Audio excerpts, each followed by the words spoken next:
The night I learned the truth about betrayal, the rain was falling so hard it sounded like thousands of tiny stones striking the windows.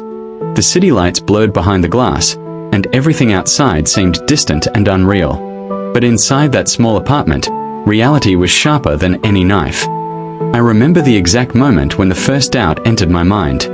It was a quiet evening, the kind that should have felt peaceful. My phone was lying on the table, silent, while the clock on the wall ticked slowly, almost mockingly. I had trusted him for years. Completely. Blindly. Daniel had always been the kind of person people admired.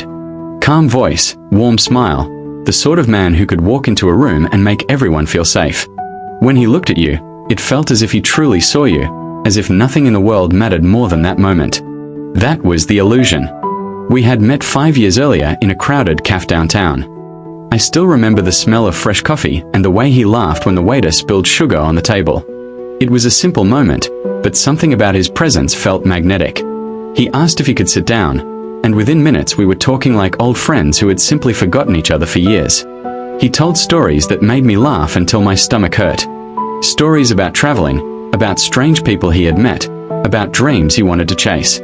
Every word felt sincere. Every look felt honest.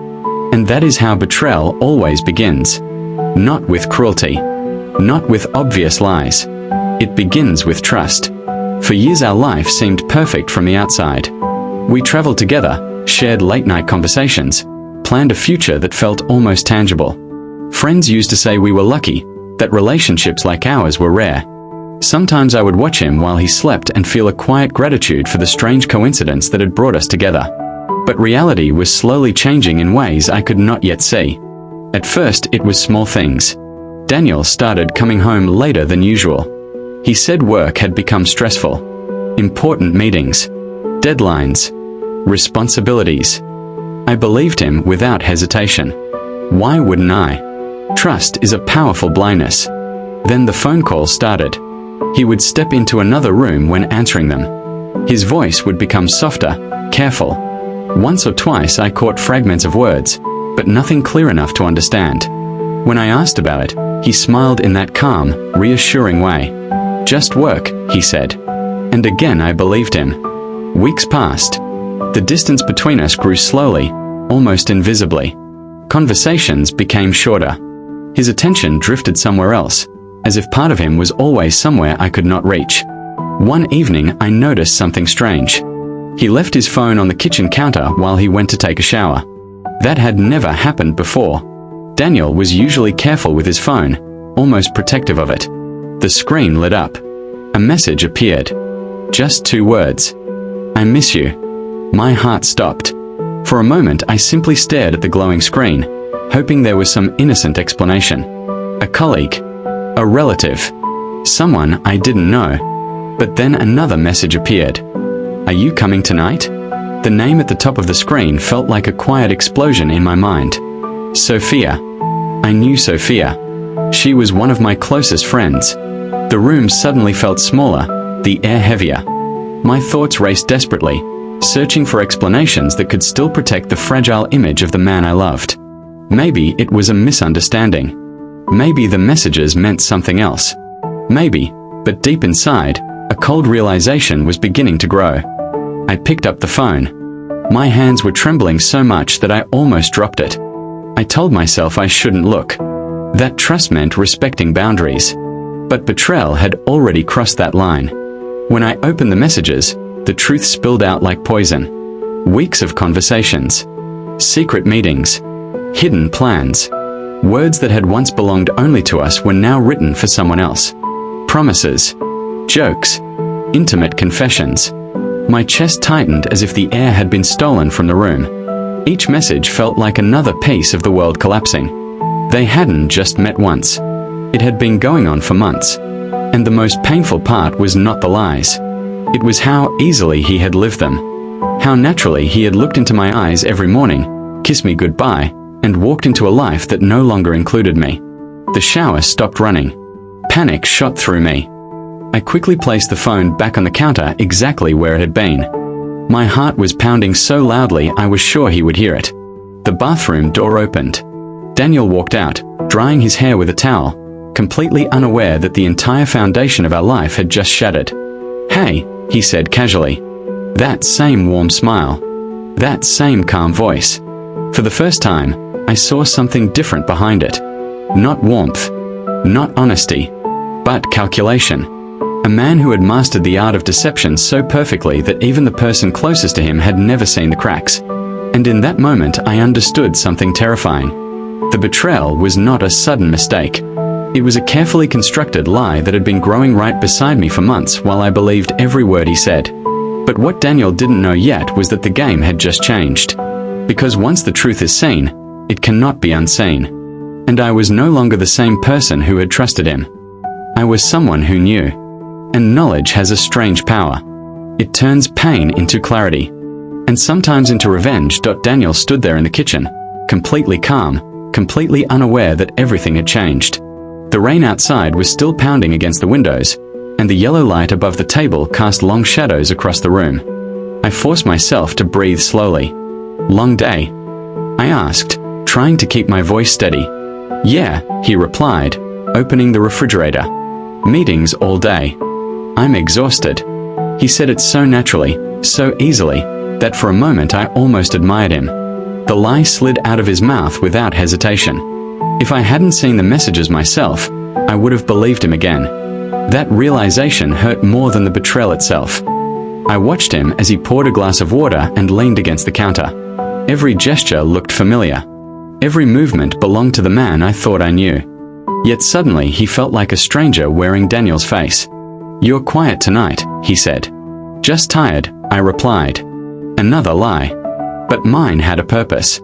That night I barely slept. Daniel fell asleep quickly, as he always did, breathing calmly beside me while my thoughts raced in endless circles. The image of the messages kept returning again and again. Sophia.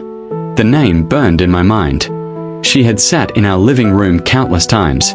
She had laughed with us, shared dinner, listened to my stories about Daniel.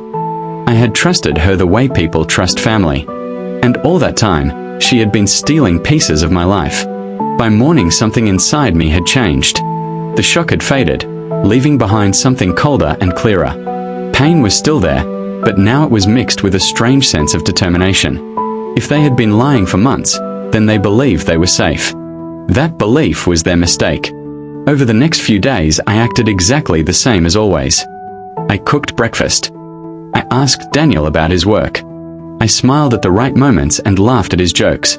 Inside, however, I was watching, listening, learning. Daniel became more careful with his phone after that night, but not careful enough. I began to notice patterns. Certain evenings when he would suddenly have to stay late. Certain moments when he'd check his messages with a small, almost invisible smile.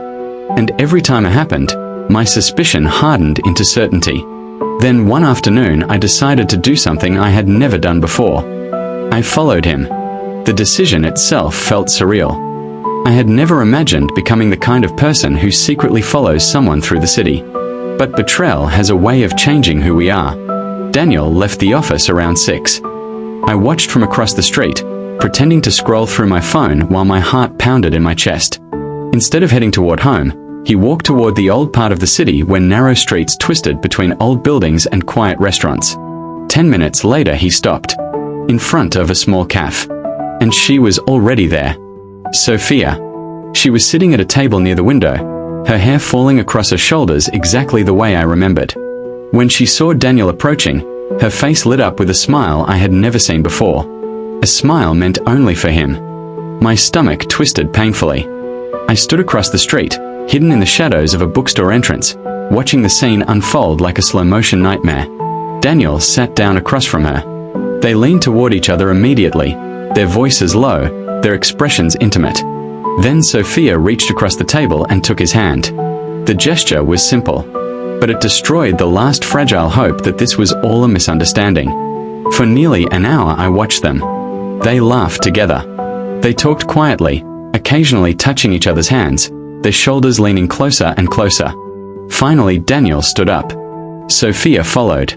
And then, right there on the sidewalk under the streetlights, he kissed her. Not quickly, not secretly, but slowly, confidently, as if the world belonged to them. I turned away before the moment ended. Something inside my chest felt hollow, as if the part of me that once loved him had quietly collapsed. But strangely, I did not cry. Instead, I felt calm, cold, because now I knew everything. And knowledge changes the rules. That night Daniel came home late again. He looked tired but satisfied, the way people do after a pleasant evening. "Sorry," he said, dropping his keys on the table. "Work ran longer than expected." I looked at him carefully. The man who had just kissed my friend stood in front of me, calmly repeating the same lie. And suddenly I realized something important. If he could lie so easily, then he believed he was in control. He believed I was still blind. That belief would become my advantage. Over the next 2 weeks, I built a quiet plan. I gathered information. Screenshots of messages when opportunities appeared. Photos taken discreetly when they met again in public places. Small pieces of evidence that slowly formed a complete picture of their secret relationship. But revenge was not what interested me most. Exposure was. I wanted the truth to appear in the one place they would never expect it. Daniel's birthday was coming soon. Every year we celebrated it with friends. A large dinner, laughter, music, stories from the past. Daniel loved those evenings because he enjoyed being the center of attention. This year would be no different, except for one detail. I would control the story. The night of the party arrived warm and quiet. The apartment filled with voices, glasses clinking, people laughing as music played softly in the background. Sophia arrived late. She greeted me with a warm hug, exactly the way she always had. "Happy birthday to Daniel," she said with a smile. Her eyes held not the slightest trace of guilt. For a moment I almost admired her courage. Or her cruelty. The evening continued like every other celebration we had ever hosted. Friends talked, joked, shared memories. Daniel moved through the room happily, shaking hands, accepting congratulations. Finally, someone suggested a toast. Daniel stood up, raising his glass. "To friends," he said. "To loyalty, and to the people who make life worth living." The irony of those words hung in the air like invisible smoke. That was my moment. I walked quietly toward the television mounted on the wall and picked up the remote control. "Before we continue," I said calmly, "I prepared a small surprise for Daniel." Everyone turned toward the screen with curiosity. Daniel smiled, clearly pleased by the attention. The video began. At first it showed innocent memories. Old photos of us together, trips we had taken, parties we had shared with friends. Laughter filled the room as people recognized familiar moments. Then the images changed. The next photo showed Daniel sitting in the cafe, across from Sophia, their hands touching. The room fell silent. Another image appeared. Daniel kissing her under the streetlight. Someone gasped quietly. The final screen showed several screenshots of messages. Words of affection. Secret plans. Promises they had written to each other while pretending to be loyal friends. When the video ended, the silence in the apartment felt heavier than thunder. No one spoke. Daniel's face had turned pale. Sophia stood frozen near the table, her glass trembling slightly in her hand. Slowly, I looked around the room at the shocked faces of our friends. Then I spoke the last sentence. "Now," I said calmly, "we can talk about loyalty." The silence after the video ended was heavy and uncomfortable. No one in the room moved. Just a few minutes earlier, the apartment had been full of laughter and music, but now the air felt cold and tense. Daniel stood in the middle of the room, pale and speechless. For the first time since I had known him, he looked completely lost. Sophia stared at the floor, unable to raise her eyes. Finally, Daniel spoke. "This isn't what it looks like," he said quietly. The words sounded weak, almost helpless. I looked at him calmly. "Then tell everyone what it is," I replied. But he had no answer. One by one our friends began leaving the apartment. Some looked shocked, some whispered awkward goodbyes, and a few simply avoided looking at any of us. Within a few minutes the party was over. Only the three of us remained. Daniel stepped closer to me. "Why did you do this in front of everyone?" he asked. The question surprised me.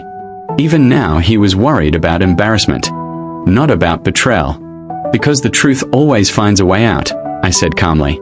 Sophia finally spoke, her voice quiet. "We never wanted to hurt you.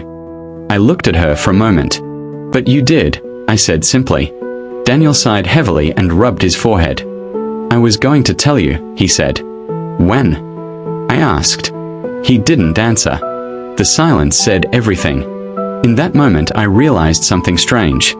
All the anger I had felt during the last weeks was gone. What remained was something quieter. Clarity. "You both made your choice," I said slowly. Sophia wrapped her arms around herself nervously. "What happens now?" she asked. "There is no now for us," I answered. Daniel lowered his eyes.